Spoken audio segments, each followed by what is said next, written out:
Narcissist Meghan brags about everything about herself, but especially says nothing about her pregnancy. What is hidden behind that story? Get ready because I'm going to bring you something exciting right now. Hello, and a very warm welcome back to my channel. Meghan is a narcissist who always brags about what she has and even exaggerates it to get attention and PR for herself. But strangely, she doesn't talk about her pregnancy or her children. This was when I started to question my sanity for liking her. It was weird that she was so perfectly pregnant and looking so fast, and that she had to cradle herself all the time.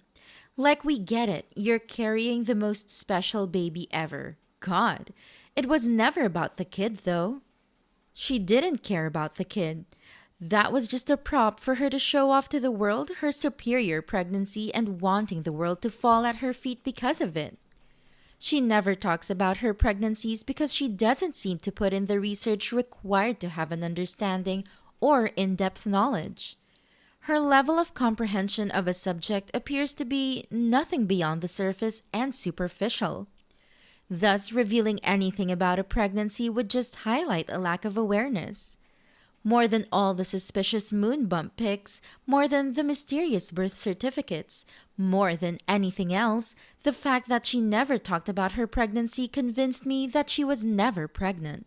If Meghan was pregnant, we would have seen her a la Demi Moore on the cover of Rolling Stone, or at the very least, there would have been leaked photos of her in a bikini frolicking 8 months pregnant in the Bahamas with Harry. She would have been wearing crop tops to expose her belly. We would have seen her stomach in one way or the other, but nothing. If Markle had been pregnant, we would have known about how to heal the pain naturally, and the holistic remedies for nausea. And I bet she would have droned on and on about the benefits of having a natural birth.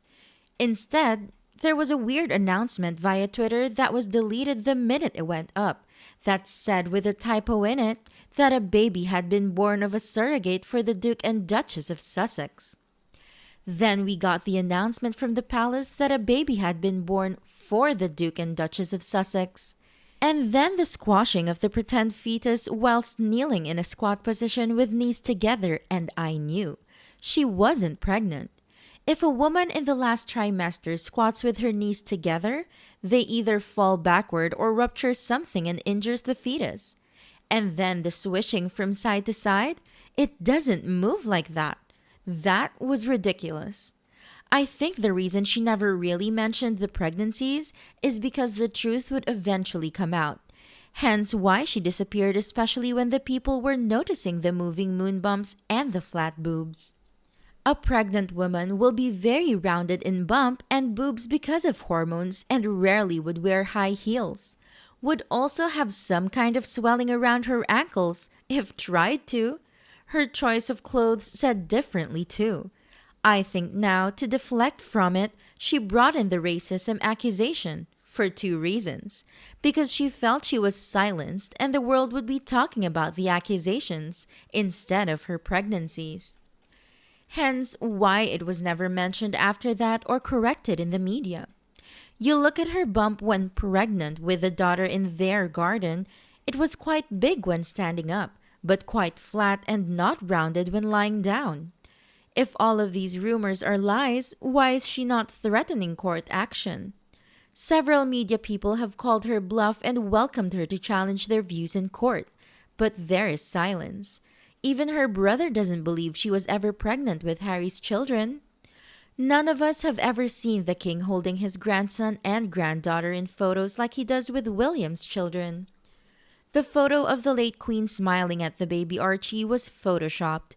Post-pregnancy, her bump was much bigger than it was pre-pregnancy and very high.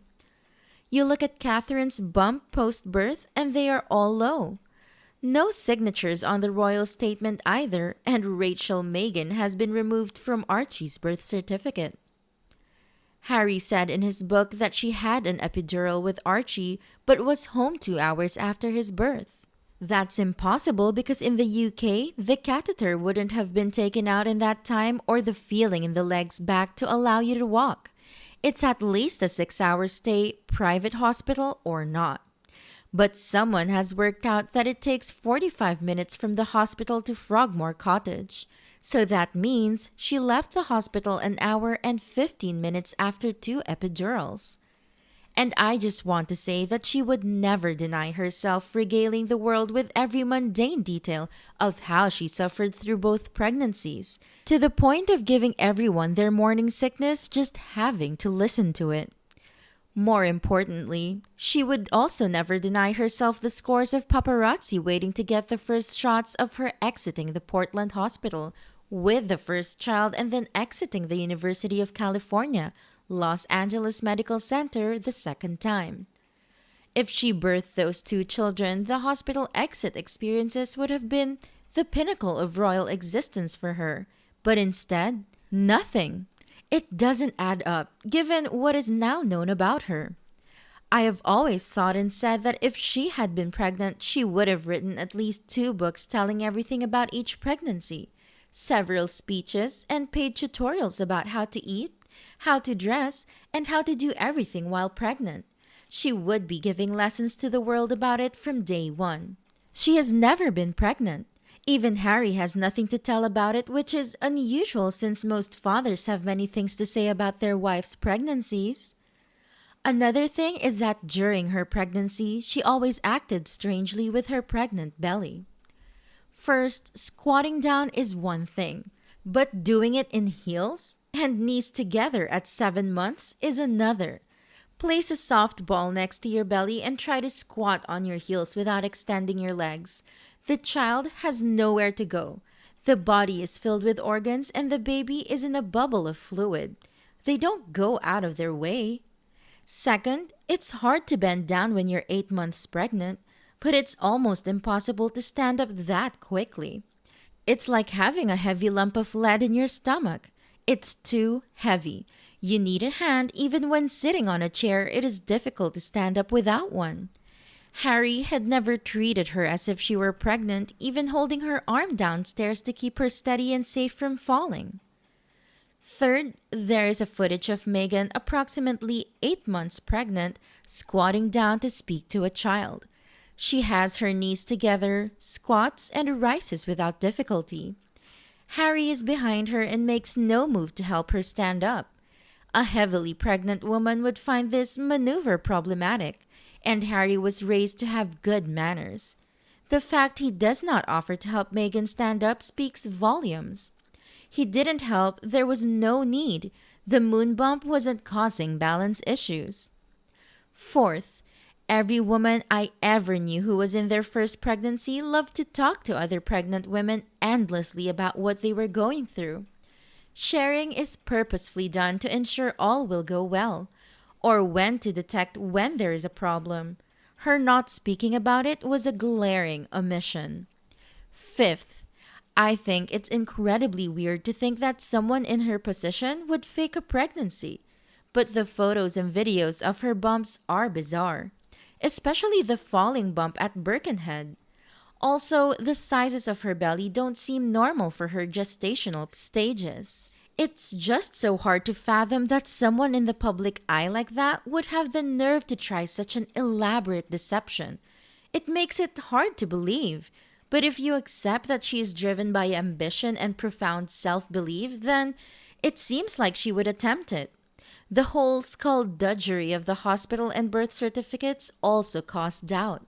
Sixth, she used private physicians not appointed by the royal family and provided them with what information and documents they might have. The question is evidence. Without solid evidence, removing her mixed-race children from the line of succession would just be a further racist attack. Doing so again would create a huge scandal that they would rather not do. There were also other issues surrounding the details of her pregnancies. For example, the announcement of Archie's birth, the legitimacy of the birth certificates, the number of months she was pregnant with Archie was highlighted in Tom Bower's book. For example, she was pregnant for longer than 9 months.